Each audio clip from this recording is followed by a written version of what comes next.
There is one aircraft that epitomizes the U.S. bombing campaign in World War II. Bristling with machine guns for defense, this flying fortress edges into our list at number 10.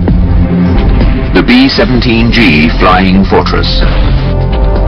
Manufacturer, Boeing Airplane Company.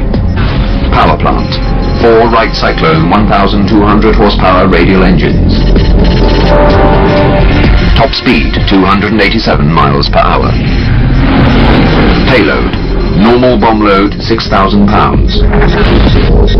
Armament, 13.50 caliber machine guns. Range, 1,850 miles. During the 1930s, and as the world was rushing headlong into a rearmament race, the U.S. military brass felt the need for a 4-engine, heavily armed bomber.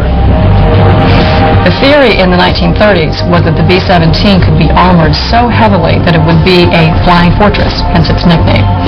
Put enough machine guns and gunners all around the aircraft, and they might be able to hold off anything that the fighter forces threw at them. The B-17 became America's first 4-engine bomber, and initially was armed with 5 machine guns and could carry a 2,000-pound bomb load. For pilots that flew it, it was love at first sight. B-17 was a delightful airplane to fly. It had good engine-out characteristics, had ample control surfaces, it had a lot of wing area, which was great for the times, and generally a very pleasant airplane to fly. Although it now had a 2,000-mile range and a service ceiling of 35,000 feet, when the B-17 went against Hitler's Luftwaffe, it was beginning to show its age. B-17 is armed to the teeth, lots and lots of machine guns all over it, enabling it to fight off attack from fighters. But there are trade-offs, and one of them is that it is not able to fly very high. It's not pressurized. You've got a lot of people hanging out the windows with machine guns, and it's not especially big. B-17 is well armed, it's well able to protect itself, but it doesn't carry a large bomb load.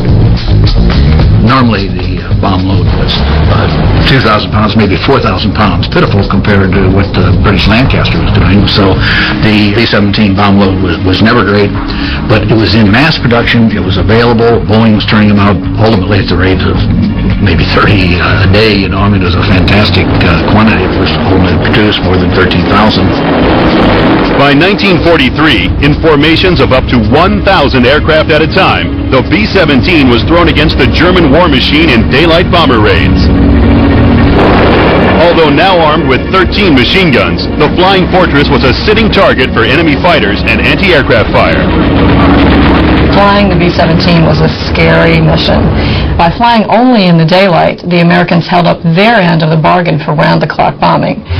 They knew in the early raids that they would have no fighter cover beyond a certain point. That meant they had to fight their way into the target through German fighter interceptors, bomb at low level against heavy anti-aircraft fire, and then fight their way back, meeting the same fighters on their way home. In all, the B-17 flew nearly 300,000 sorties and dropped 640,000 tons of bombs. But it came at a price.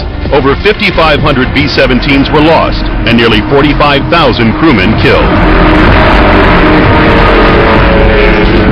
Despite this, the B-17 became an icon to the American public and was loved by all its crews.